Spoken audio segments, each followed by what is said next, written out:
اسلامی انقلاب کی کامیابی سے 3 دن پہلے کا یہی دلیرانہ اقدام تھا۔ یہ جوان، فضائیہ کے جوان، اسلامی انقلاب کی کامیابی سے 3 دن پہلے خطرات کے درمیان آئے اور یہ کارنامہ انجام دیا۔ وہ کون سی خصوصیت ہے جس پر میں ہمیشہ زور دیتا ہوں؟ اگرچہ اس اقدام میں چند خصوصیات پائی جاتی تھیں، ان میں سے ایک اس اقدام کا شجاعانہ پہلو تھا۔ شجاعت بہت اہم ہے۔ یہ بات کہ کسی میں یہ جرأت اور ہمت ہو کہ وہ دشوار میدان میں وارد ہو، داخل ہو جائے، یہ بہت اہم بات ہے۔ یہ اقدام شجاعانہ تھا۔ اس دن کوئی نہیں جانتا تھا کہ 3 دن بعد نظام حکومت سقوط کر جائے گا، پہلوی حکومت گر جائے گی۔ کوئی نہیں جانتا تھا۔ ممکن تھا کہ ان سب کو سزائے موت سنا دی جاتی۔ انہوں نے واقعی حقیقی معنی میں شجاعت دکھائی۔ ایک اور خصوصیت اس اقدام کی بروقت انجام دہی تھی۔ بعض اقدامات بہت اچھے ہوتے ہیں، شجاعت ہوتی ہے، لیکن بروقت انجام نہیں دیے جاتے۔ جیسے شہادت حضرت سید الشہداء امام حسین علیہ السلام کے چند سال بعد کوفہ میں توابین کی تحریک تھی۔ یہ تحریک اچھی تھی لیکن بروقت نہیں تھی۔ جس دن ان کو آنا چاہیے تھا اور امام حسین علیہ السلام کا ساتھ دینا چاہیے تھا، اس دن وہ نہیں آئے۔ بعد میں پشیمان ہوئے اور آئے، اقدام کیا اور سب کے سب مارے گئے۔ ان کا میدان بہت سخت تھا، لیکن اب کیا فائدہ تھا؟ وقت پر آنا چاہیے تھا، اقدام بروقت ہونا چاہیے۔ ان جوانوں کا اقدام بروقت تھا، ٹھیک اپنے وقت پر تھا۔ یہ باتیں جو میں کر رہا ہوں، یہ صرف اس لیے نہیں ہے کہ ایک گروہ کی تعریف کرنا مقصود ہے، بلکہ اس لیے ہے کہ ہمیں آج بھی ان کی ضرورت ہے۔ اس اقدام کی ایک اور خصوصیت جو بہت اہم ہے، وہ اس اقدام کا سوچ سمجھ کر انجام دینا اور اس کا عاقلانہ پہلو تھا۔ یہ سوچا سمجھا اقدام تھا۔ انہوں نے بیٹھ کر سوچا، غور و فکر کیا اور اس پر عمل کیا۔ اقدام کی نوعیت بتاتی ہے کہ اس اقدام کا فیصلہ آنن فانن نہیں کیا گیا تھا، اس پر غور کیا گیا تھا، کام کیا گیا تھا، سوچا گیا تھا۔ معلوم تھا، ہم اس کے شاہد تھے، سمجھتے تھے کہ ان لوگوں نے بیٹھ کر حساب کتاب کیا ہے، منصوبہ بندی کی۔ انقلابی اقدام کے لیے اس کی ضرورت ہوتی ہے۔ بعض لوگ سمجھتے ہیں کہ انقلابی اقدام بغیر سوچے سمجھے ہو جاتا ہے یا ہوتا ہے، عاقلانہ امور کے برعکس ہوتا ہے۔ یہ سوچ غلط ہے۔ انقلابی اقدام کے لیے ہر اقدام سے زیادہ غور و فکر اور عقل سے کام لینے کی ضرورت ہوتی ہے۔ ایک خصوصیت اس اقدام کی یہ بھی ہے۔ ایک اور خصوصیت یہ تھی کہ انہوں نے دشمن کی غفلت سے فائدہ اٹھایا۔ یعنی اگر اس وقت کا کاؤنٹر انٹیلیجنس اور شاہی فوج کے اعلیٰ ترین سطح کے کمانڈر یہ گمان کرتے کہ فوج کے اندر انقلاب اسلامی کی حمایت میں کوئی اقدام اٹھایا جا سکتا ہے، تو ان کے ذہن میں فضائیہ کا خیال سب سے آخر میں تھا، کیونکہ فضائیہ کا خیال وہ زیادہ رکھتے تھے۔ ان کے اقدام کے بارے میں وہ سوچ بھی نہیں سکتے تھے۔ فَآتَاهُمُ اللَّهُ مِنْ حَيْثُ لَمْ يَحْتَسِبُوا، ان پر وہیں سے وار لگا جس کے بارے میں انہیں گمان بھی نہیں تھا۔ ان برادران نے، اس زمانے کے ان جوانوں نے دشمن کی غفلت سے فائدہ اٹھایا اور یہ عظیم کارنامہ انجام دیا۔ میرے خیال میں اس اقدام نے فوج کو تشخص دیا۔ اس حکومت کے دور میں مجموعی صورتحال یہ تھی کہ ایرانی فوج کا نام امریکی فوجی مشینری کے ذیل میں لیا جاتا تھا۔ اس کا اپنا مستقل کوئی وجود نہیں تھا۔ اس کی ساخت امریکی تھی، اس کے اسلحے امریکی تھے، یہاں تک کہ اسلحے تک دسترسی کے لیے امریکہ کی اجازت ضروری تھی۔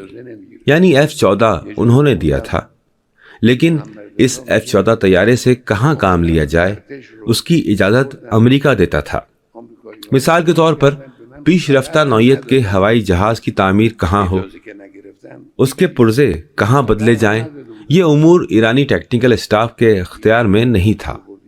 میں نے بارہا اس جلسے میں کہا ہے کہ خراب ہو جانے والے پرزے ہوائی جہاز میں رکھ کے امریکہ لے جاتے تھے اور نئے پرزوں سے انہیں بدلتے تھے اور پھر ایران لاتے تھے۔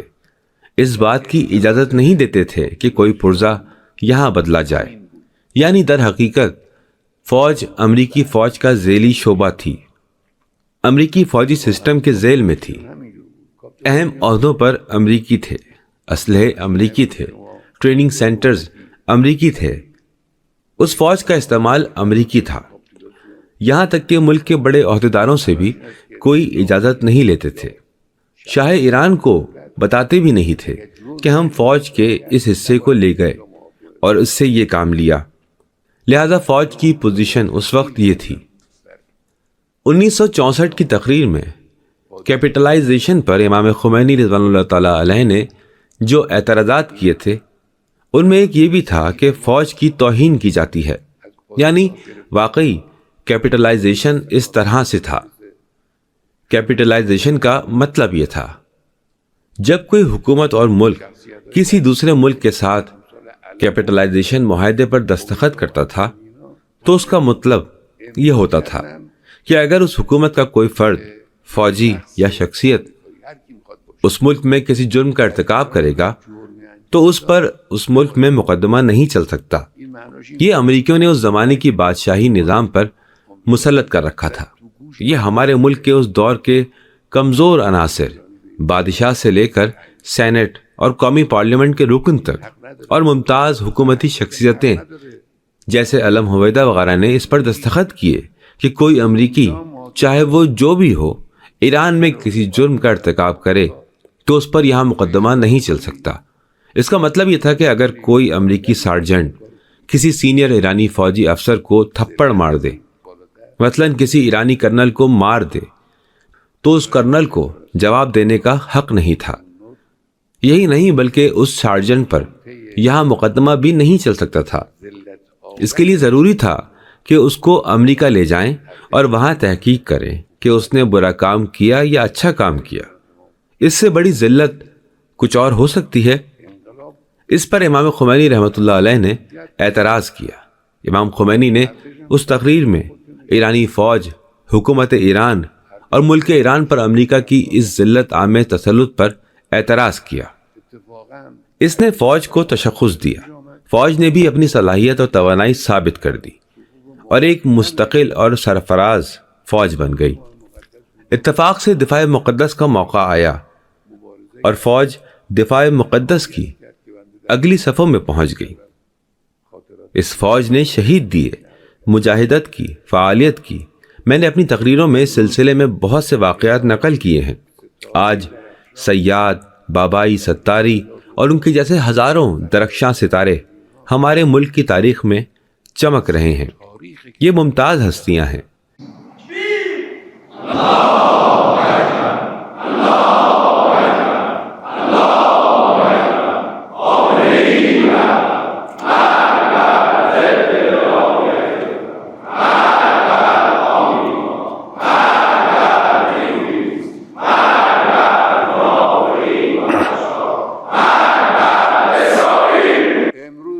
اب یہ کہ آج فوج کو کیا کرنا چاہیے، میں سوال اٹھا رہا ہوں، آج فوج کا سب سے بڑا فریضہ کیا ہے؟ اس کا جواب یہ ہے کہ آج فوج کا سب سے بڑا فریضہ اپنی تقویت ہے، اپنے آپ کو مضبوط کرنا ہے۔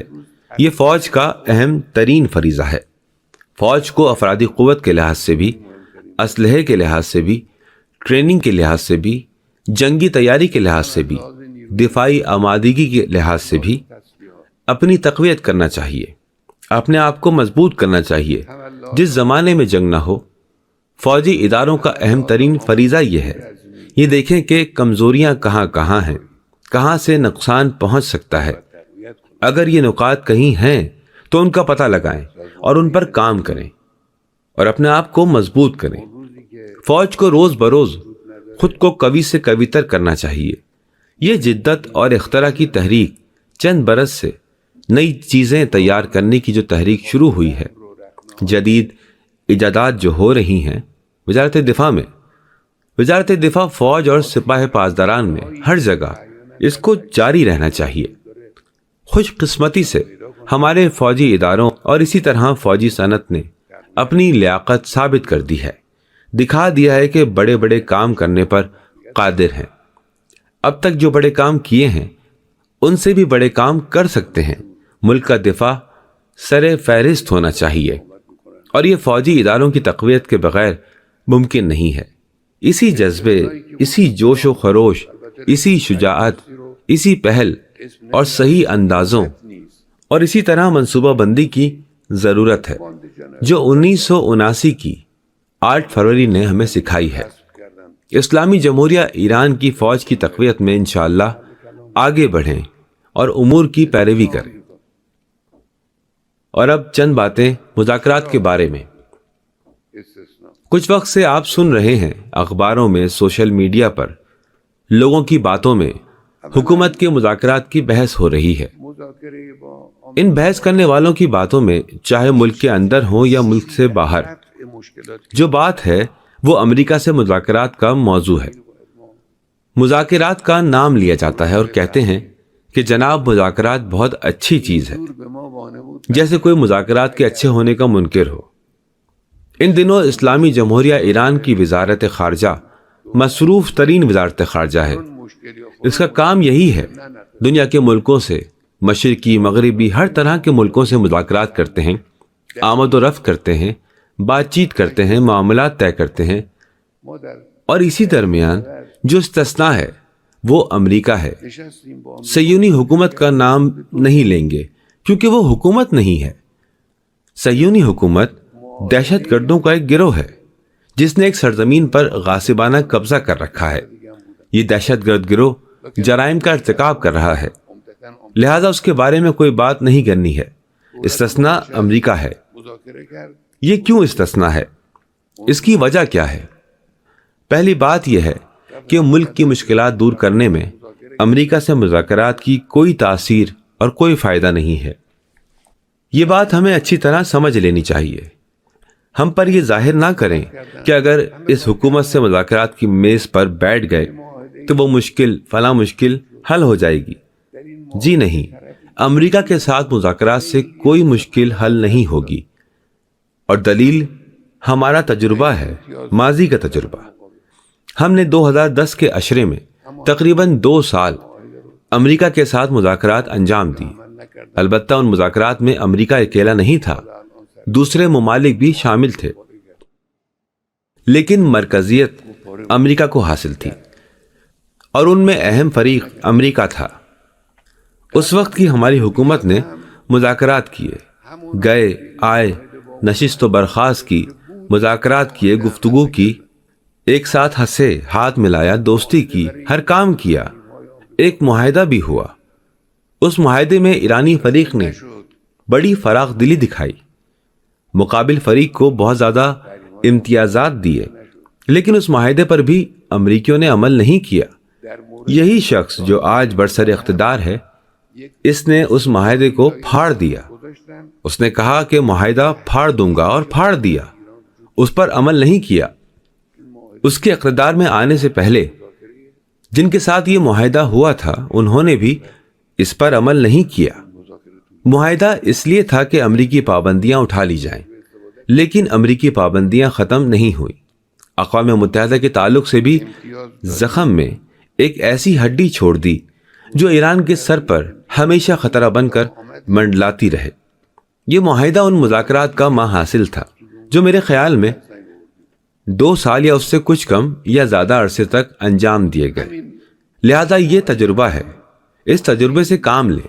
ہم نے مذاکرات کیے، مراعات دیں، پیچھے ہٹے، عقب نشینی کی، لیکن نتیجے میں اپنا مقصود حاصل نہیں کر سکے۔ اسی معاہدے کو جس میں اتنے نقائص تھے، مقابل فریق نے یکدم ختم کر دیا، اس کی خلاف ورزی کی اور اسے پھاڑ دیا۔ ایسی حکومت سے مذاکرات نہیں کرنا چاہیے۔ مذاکرات کرنا عاقلانہ نہیں ہے، دانش مندانہ نہیں ہے، شرافت مندانہ نہیں ہے۔ ملک کے اندر مشکلات ہیں، کوئی مشکلات کے وجود کا منکر نہیں ہے۔ عوام کی معیشت میں بہت زیادہ مشکلات ہیں، عوام کے اکثر طبقات مصیبت میں ہیں، مشکلات میں ہیں، لیکن وہ عامل جو ان مشکلات کو برطرف کر سکتا ہے وہ عامل اندرونی عامل ہے۔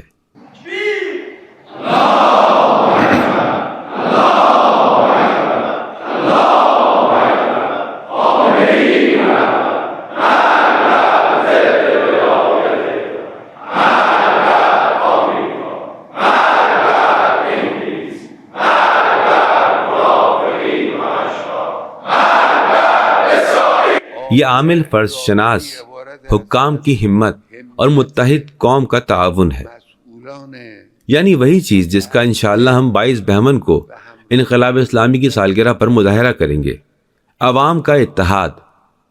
وہ تقاریب جو 22 بہمن 10 فروری کو انجام پائیں گی۔ یہ سالانہ ریلی ہمارے ملک میں ملی وحدت کی مظہر ہے۔ ہماری صاحب بصیرت قوم اور انتھک محنت کرنے والے حکام یہ ہماری مشکلات برطرف کرنے والے عامل ہیں۔ حکام مصروف ہیں، الحمدللہ کام کر رہے ہیں۔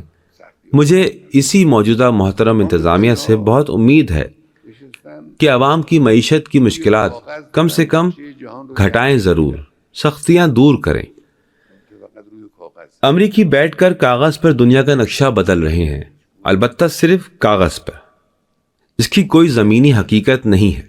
ہمارے بارے میں بھی اظہار نظر کر رہے ہیں، باتیں کر رہے ہیں، بیانات دے رہے ہیں، دھمکیاں دے رہے ہیں۔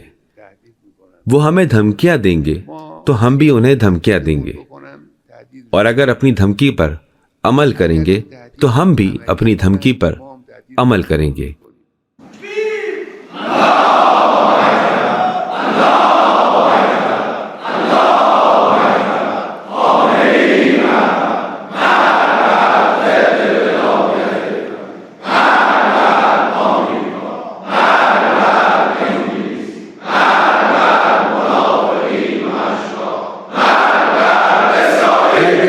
اگر ہماری قوم کی سلامتی پر حملہ کریں گے تو ہم بھی ان کی سلامتی پر حملہ کریں گے، اس میں کوئی دو رائے نہیں ہے۔ یہ دقیق اور دو ٹوک بات ہے۔ یہ طرز عمل قرآن اور اسلام کے حکم سے ماخوذ ہے، اور یہ فریضہ ہے جو ہمارے ذمے ہے۔ امید ہے کہ خداوند عالم ہمیں اپنے فرائض کی انجام دہی میں کامیابی عطا فرمائے۔ السلام علیکم ورحمۃ اللہ وبرکاتہ۔ خبر